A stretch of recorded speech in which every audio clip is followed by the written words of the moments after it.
Halo semua. Jadi, hari ini kita berkunjung ke Museum Layang-Layang yang berada di Jakarta Selatan. Kalian hanya perlu mengeluarkan 25.000 untuk mengunjungi museum ini.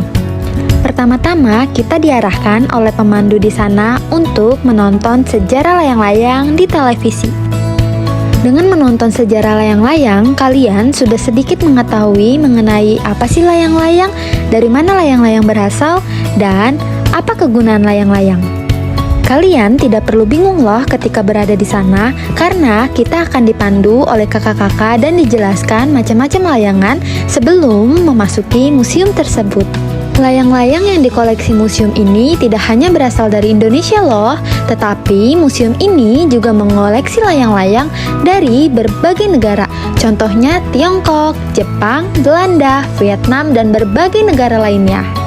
Meskipun di dalam museum tersebut sudah terdapat informasi yang jelas, namun tidak perlu khawatir, kita akan terus didampingi oleh kakak-kakaknya untuk menjelaskan informasi mengenai layang-layang.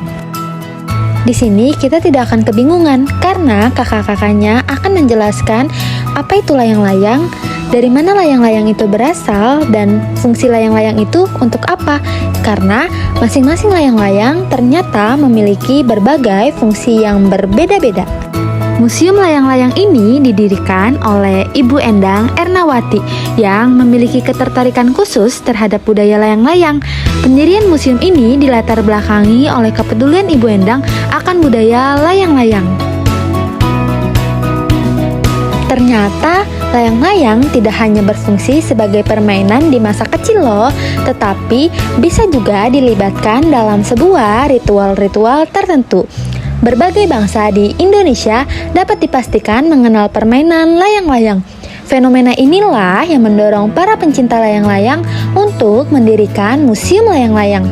Di dalam museum layang-layang tersebut, para pencinta layang-layang akan mengumpulkan berbagai jenis layang-layang dari mancanegara dan menjaga koleksi-koleksi mereka tersebut agar bisa dinikmati keindahannya dan dipelajari teknologinya.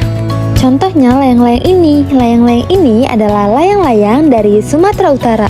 Layang-layang ini diberi nama layang-layang dengung. Kenapa layang-layang dengung? Karena ketika layang-layang tersebut diterbangkan, layang-layang itu akan mengeluarkan suara seperti dengungan.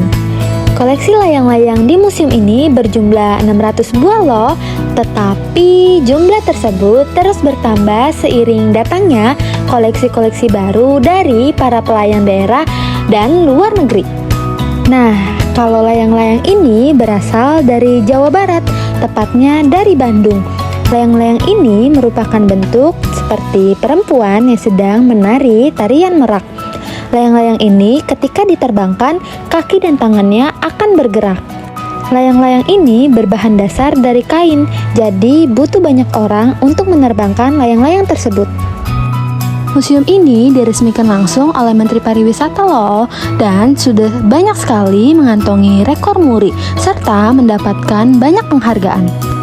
Jadi, jika kalian berminat untuk melihat berbagai macam banyaknya layang-layang, kalian jangan lupa ya mengunjungi Museum Layang-Layang di daerah Jakarta Selatan. Setelah mengetahui berbagai macam informasi tentang layang-layang, kita akan diajak untuk membuat layang-layang.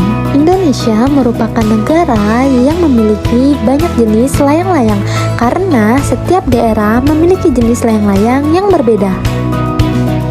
Selanjutnya ada layang-layang yang difungsikan oleh nelayan untuk alat memancing.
guys, jadi hari ini kita berkunjung ke perpustakaan Taman Ismail Marzuki.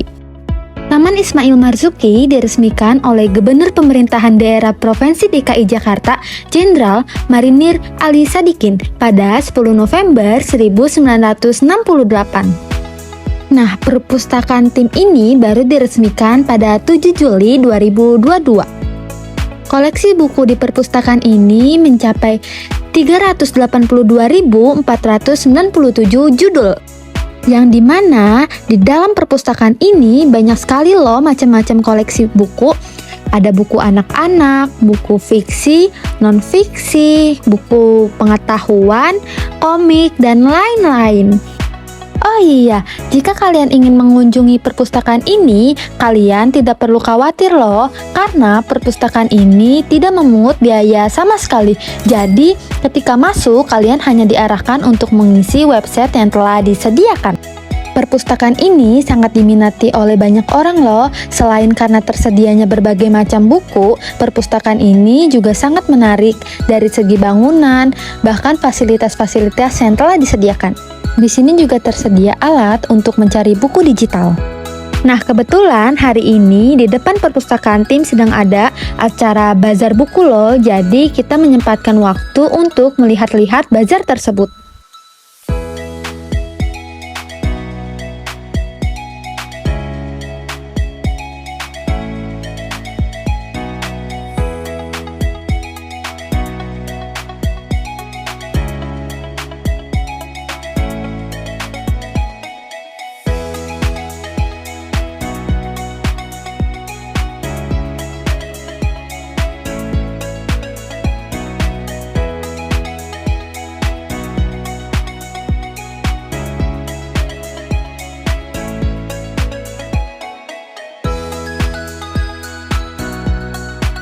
Perpustakaan ini terdiri dari 3 lantai yang di dalamnya terdapat banyak sekali fasilitas seperti ruang multimedia, ruang baca private,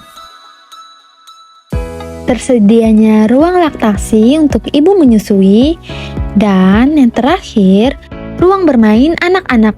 Di ruangan ini, anak-anak bebas loh untuk berekspresi dengan mencoret-coret di dinding. Dan jangan lupa ya, buku yang sudah diambil atau dibaca harap diletakkan ke dalam book drop.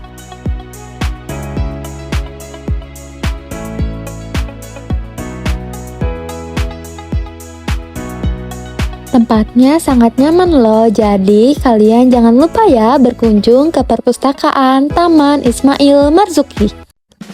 Bye-bye, sampai jumpa lagi di vlog berikutnya.